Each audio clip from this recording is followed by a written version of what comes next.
L'homme créé à l'image de Dieu. L'homme, donc, ressemblant à Dieu? Est-ce que ça veut dire que Dieu a deux yeux, un nez, une bouche? Certainement pas. Que Dieu nous protège de faire de lui une image humaine. Je pense que l'homme créé à l'image de Dieu a affaire avec son caractère. Et d'ailleurs, il nous est très facile de voir la différence entre l'homme et l'animal, par exemple. Quelles sont les différences? La première, nous l'avons vu dans un texte précédent du Coran où l'homme est appelé le Khalif, le représentant de Dieu sur terre. C'est ce que le Coran nous dit. L'homme étant le calife, celui qui va gérer le jardin, et donc responsable des animaux, responsable du jardin d'Éden, responsable de la nature. L'homme, donc, a une responsabilité sur les animaux, premièrement. Deuxièmement, il est dit que l'homme a la possibilité de parler avec Dieu, de communiquer avec lui. Nous allons en voir beaucoup d'exemples dans ces émissions, dans celle-ci et dans les prochaines. Et en plus, l'homme a une faculté que l'animal n'a pas. Cette faculté, c'est de décider entre le bien et le mal. Revenons au Coran, dans le même texte, à l'Araf, cette fois-ci au verset 19. Dieu parle à Adam et lui dit, « Quant à toi, Adam, habite le paradis, toi et ton épouse. Mangez de ses fruits à votre guide, mais n'approchez sous aucun prétexte de l'arbre que voici. Sinon, vous seriez du nombre des injustes. » La même idée se trouve dans la Genèse au chapitre 2, versets 16 et 17. L'Éternel Dieu donna cet ordre à l'homme. Tu pourras manger de tous les arbres du jardin, mais tu ne mangeras pas de l'arbre de la connaissance du bien et du mal, car le jour où tu en mangeras, tu mourras. Je reviens au Coran où il est dit dans la sourate Taha, donc la sourate numéro 20, versets 115 et 117. Dieu parle ici en disant « Nous avions fait une recommandation à Adam avant sa chute, mais il ne l'a pas observée, faisant ainsi preuve d'un manque total de résolution. Nous dîmes alors ô Adam, cet être est un ennemi pour toi et pour ton épouse. Prenez garde qu'il ne vous fasse chasser du paradis, car ce serait un grand malheur pour toi. » Donc ici, Dieu va mettre en garde Adam et sa femme que le diable veut les tromper. C'est-à-dire que ne pas manger de cet arbre n'est pas simplement une décision, une interdiction arbitraire. Dieu va expliquer pourquoi cela doit être comme ceci. Bien entendu qu'on pourrait poser la question, mais pourquoi est-ce que dans ce jardin si parfait, si beau, Dieu a créé un arbre qui est interdit? Pourquoi? Est-ce que le fruit de cet arbre était poisonneux? Certainement pas, puisque Dieu a tout fait parfaitement. Au contraire, cet arbre était beau, et comme nous allons voir, il était même agréable à la vue. Pourquoi Dieu a-t-il créé cet arbre?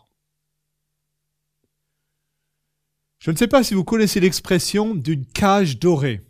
Une cage dorée. Une cage dorée, c'est un paradis sur terre créé par un homme riche ou un roi dans les contes, où tout est merveilleux, mais où la personne qui est dans cette cage n'a pas la liberté.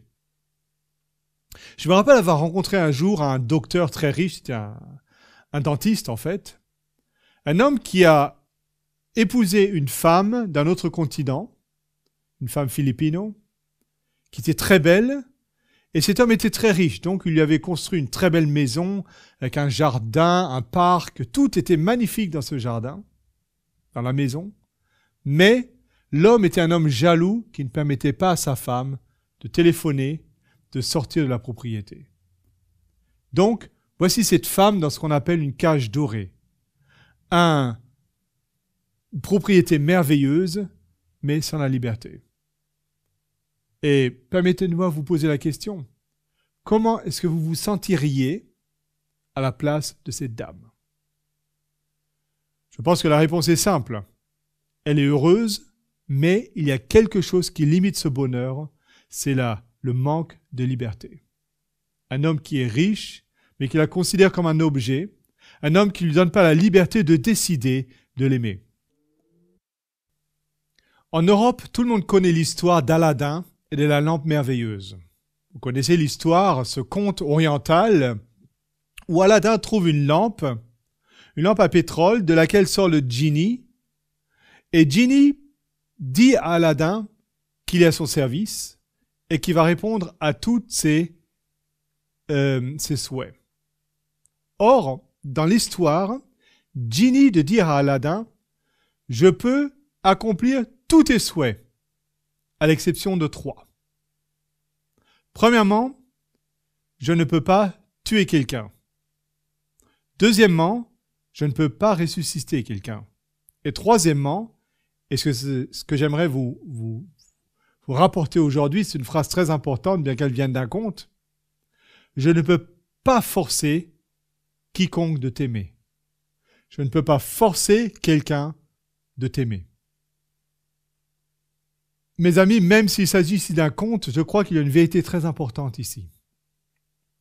Même l'homme le plus riche du monde, le plus influent du monde, ne peut forcer personne de l'aimer. De la même manière, Dieu ne peut forcer personne de l'aimer. Et donc, dans ce jardin magnifique, Dieu n'a pas voulu que l'homme soit dans une sorte de cage en or, une cage dorée, mais que l'homme ait la possibilité, s'il le voulait, de montrer sa désobéissance. Je prends un exemple, c'est encore un exemple tout à fait banal, mais je suis ici dans ce studio et imaginez que à la maison, ma femme soit enfermée, j'ai pris les clés de la maison, j'ai fermé à clé, j'ai pris les passeports, les téléphones, l'argent et les cartes de crédit. Je reviens ce soir à la maison, ma femme est à la maison. Pourquoi ? Tout simplement parce qu'on n'a pas d'autre choix. Donc si Dieu ne donne pas le choix à Adam et Ève, Satan va pouvoir dire « Dieu, tu ne donnes pas la liberté à tes individus, à tes créatures. » Je peux vous assurer que ma femme n'est pas enfermée à la maison. Et c'est pourquoi si je reviens ce soir et ma femme est à la maison, ce que je pense, ce qui arrive tous les jours en fait, c'est qu'elle est là par amour et non pas par force. Comprenez l'histoire ? Il s'agit ici d'un exemple tout à fait banal, d'un exemple très proche de notre vie, mais nous-mêmes aussi, nous ne pouvons pas forcer quelqu'un à nous aimer. La force n'a pas de place dans l'amour. L'amour implique la liberté. Et c'est le risque de l'amour. Donc, Dieu va créer cet arbre, le mettre au milieu du jardin, pour donner à l'homme la possibilité de pécher. Dieu court un risque, mais ce risque, c'est le risque de la liberté engendrée par l'amour. J'aimerais continuer à lire ce texte que nous avons lu dans le Coran, dans Taha, dans le chapitre 20. Nous lisons au verset 120-121. Satan le tenta, donc l'homme, Satan le tenta en lui disant « Ô Adam, veux-tu que je te montre l'arbre de l'immortalité et un royaume impérissable ?» Adam et Ève mangèrent alors du fruit défendu, et aussitôt leur apparut leur nudité qu'ils essayèrent de cacher avec le feuillage du paradis. Adam désobéit ainsi à son Seigneur et se trouva égaré. Nous avons donc ici, dans le Coran, l'histoire de la tentation. Satan qui arrive vers l'homme en lui disant « Veux-tu que je te montre l'arbre ?» Quel arbre ? L'arbre de l'immortalité, un royaume impérissable. Donc, Satan veut ouvrir la porte à un royaume prétendu supérieur, plus beau que le jardin d'Éden dans lequel se trouvent Adam et Ève. Ce royaume, c'est le royaume de Satan. Un royaume qu'il peut pénétrer tout simplement en mangeant du fruit défendu. En d'autres termes, si Adam désobéit à Dieu, il obéira à Satan et Satan lui donnera une récompense beaucoup plus supérieure de tout ce qu'il peut imaginer. Ceci nous est expliqué dans les textes de la Bible. Dans la Genèse au chapitre 3, il nous est dit que le serpent était le plus rusé de tous les animaux des champs que l'Éternel Dieu avait fait. Il dit à la femme, « Dieu a-t-il réellement dit, vous ne mangerez pas de tous les arbres du jardin ?» La femme répondit au serpent, « Nous mangeons du fruit des arbres du jardin, mais quant au fruit de l'arbre qui est au milieu du jardin, Dieu a dit, vous n'en mangerez point et vous ne toucherez point, de peur que vous ne mouriez. » Alors le serpent dit à la femme, « Vous ne mourrez point. » Le texte ici est beaucoup plus explicite que dans le Coran. D'abord, le diable se cache, Il utilise même la nature créée par Dieu, donc une créature, qui est le serpent, pour se cacher. Il ne vient pas en disant, voilà, c'est moi le diable, mais il se cache comme un ennemi le fait toujours. Un bon ennemi sait se cacher. Donc Satan arrive à même utiliser ce que Dieu a créé pour se cacher, pour séduire l'homme et la femme. Et il va semer le doute en leur disant, est-ce que Dieu a vraiment dit que vous n'avez pas le droit de manger de tous ces arbres? Vous avez remarqué du reste que Satan ne dit pas la vérité, parce que bien sûr que Dieu a dit, vous pouvez manger de tous les arbres, à l'exception d'un seul. Mais Satan va volontairement poser le trouble en prétendant que Dieu aurait dit quelque chose qu'il n'a pas dit. Il le sait très bien. Et Ève le sait aussi. Mais en faisant ceci, Satan veut faire trois choses. D'abord, il veut entrer en discussion avec Adam et Ève. Deuxièmement, il veut montrer que, effectivement, nous les animaux, moi, le serpent, je peux manger de tous les arbres. Seulement vous, les hommes, vous êtes différents des animaux. Vous n'avez pas la chance que nous, les animaux, nous avons. Vous êtes des hommes malheureux parce que nous, les animaux, pouvons faire toutes choses. Mais vous ne pouvez pas faire toutes choses. Donc, il va retourner la possibilité que Dieu a donnée de se décider pour le bien et pour le mal comme un désavantage en faisant à l'homme miroiter le rêve de ne vivre que selon son instinct, comme les animaux le font. Il veut réveiller l'instinct animal de l'homme en disant « Devenez des animaux, faites ce que vous voulez, faites tout ce que vous pouvez, car il n'y a aucune limite et vous n'êtes pas responsable en tant qu'animaux pour le bien et pour le mal, comme vous l'êtes en tant qu'homme. » Et troisièmement, effectivement, il veut peut-être semer le doute dans l'esprit d'Ève en disant « Tu es sûr que tu as bien entendu ce que Dieu a dit, vous pouvez manger de tous les arbres ? Moi, j'ai compris autre chose, que vous ne pouvez manger d'aucun arbre. » Et en faisant ceci, il veut tester ce qu'Ève a compris, de la volonté divine, d'où la manière de dire « Dieu a-t-il réellement dit ?» Satan donc sème le doute dans l'esprit humain. Et la femme va répondre en disant « Oui, nous mangeons du fruit des arbres, du jardin, mais il y a un arbre dont nous ne pouvons pas manger. Car si nous mangeons de cet arbre, nous allons mourir. » Voici ce que répond Satan. « Vous n'allez pas mourir, vous ne mourrez point. Mais Dieu sait que le jour où vous en mangerez, vos yeux s'ouvriront et vous serez comme des dieux, connaissant le bien et le mal. » La femme vit que l'arbre était bon à manger et agréable à la vue, et qu'il était précieux pour ouvrir l'intelligence. Elle prit de son fruit et en mangea. Elle en donna aussi à son mari qui était auprès d'elle, et il en mangea. Satan ici va arriver au next level, donc un niveau plus en disant « Dieu est un menteur. Il a dit que vous allez mourir, c'est pas vrai, vous n'allez pas mourir. Au contraire, vous en mangez, comme dit le Coran, vous allez arriver à un stade de bonheur supérieur à ce que vous vivez maintenant. Mais comme Dieu ne le veut pas, comme Dieu veut régner tout seul, comme Dieu veut que vous restiez obéissants, que vous restiez ignorants, que vous restiez dans cette cage en or, il vous a raconté des mensonges.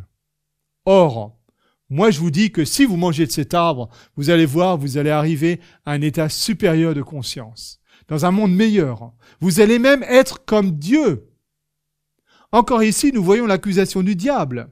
Dieu ne veut pas vous manger de ce fruit, car si vous en mangez, vous allez devenir comme lui. Évidemment que Dieu ne le veut pas. Dieu est un dictateur qui veut régner tout seul, qui ne veut pas que vous ayez accès à vos droits. Et c'est pour ça qu'il vous interdit cet arbre.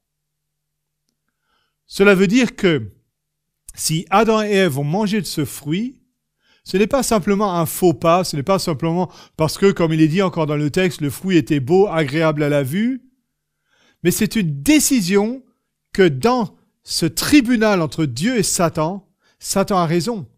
Dieu est un dictateur. Dieu est quelqu'un qui nous prive de notre liberté, qui nous prive de nos droits de devenir Dieu nous-mêmes. Or, si nous nous mettons du côté de Satan, nous allons devenir comme Dieu et nous allons être supérieurs à ce que nous sommes maintenant. Donc, l'acte de manger le fruit, c'est une rébellion contre Dieu. Ce n'est pas simplement un petit péché, une petite erreur. Retenez bien cela. Dans un texte du Nouveau Testament, l'apôtre Paul, dans l'Épître aux Romains chapitre 5, raconte l'histoire d'Adam et Ève et emploie pour cette histoire 3 mots différents en grec.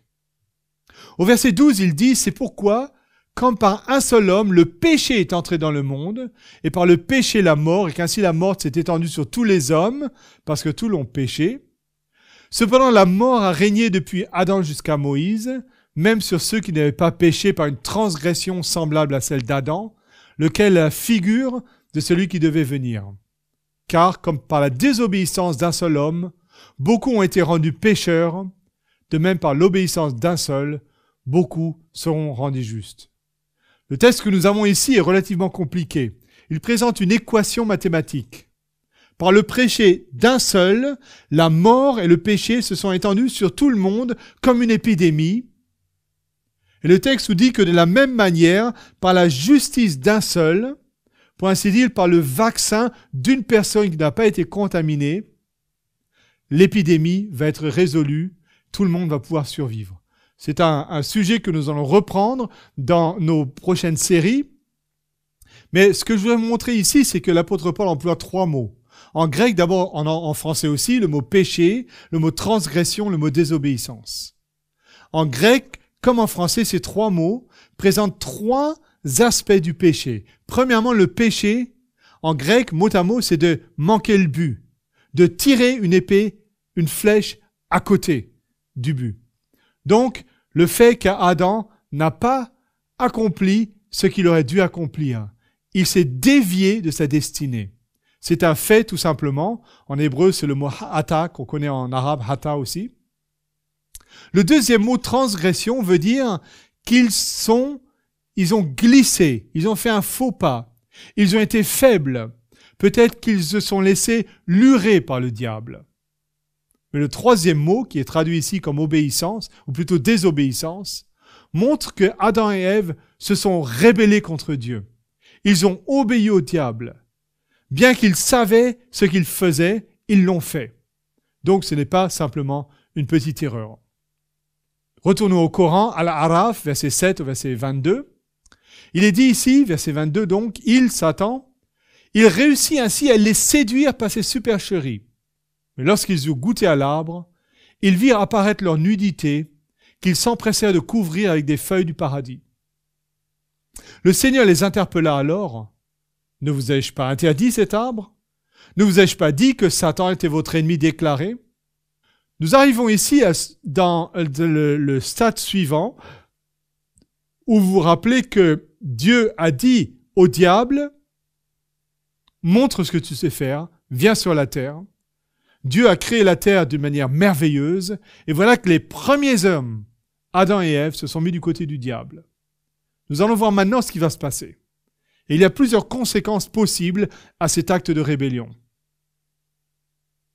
Le premier, c'est que l'homme se sent nu. L'homme a honte.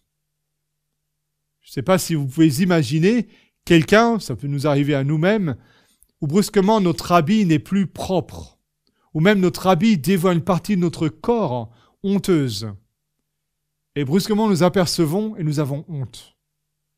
Il est dit qu'Adam et Ève ont vu leur nudité et ils ont essayé, ils se sont empressés de la couvrir avec des feuilles du paradis et que le Seigneur Dieu donc les a interpellés et est venu les voir. La même histoire se trouve dans la Genèse, donc jusqu'après que Adam et Ève aient mangé du fruit. Il est dit, alors ils entendirent la voix de l'Éternel Dieu qui parcourait le jardin vers le soir, et l'homme et sa femme se cachèrent loin de la face de l'Éternel Dieu au milieu des arbres du jardin. Mais l'Éternel Dieu appela l'homme et lui dit, « Où es-tu » Donc la première conséquence du mal, c'est que l'homme a peur de Dieu. Comme il est dit, l'homme a honte, l'homme veut se cacher. L'homme se sent nu devant Dieu, alors que Dieu est son créateur, il n'a pas de raison de se cacher. Mais l'homme se cache comme quelqu'un qui a mauvaise conscience et veut éviter la réalité. Peut-être qu'ils ont peur d'une punition. Peut-être qu'ils pensent brusquement que Dieu étant un dictateur, effectivement, il va maintenant les punir. Et peut-être qu'ils se rendent compte aussi que ce qu'avait promis Satan, cela ne s'est pas réalisé. Quoi qu'il en soit, la première conséquence du mal, c'est que l'homme se cache devant Dieu. L'homme fuit. Il essaye d'éviter le face-à-face avec celui qui l'a créé, de le regarder dans les yeux. Peut-être vous connaissez ce genre de situation où nous avons fait quelque chose de mal, ça peut être un enfant qui va se cacher pour essayer d'oublier qu'il a fait du mal. Un philosophe a dit « Dieu n'existe pas car j'en ai peur.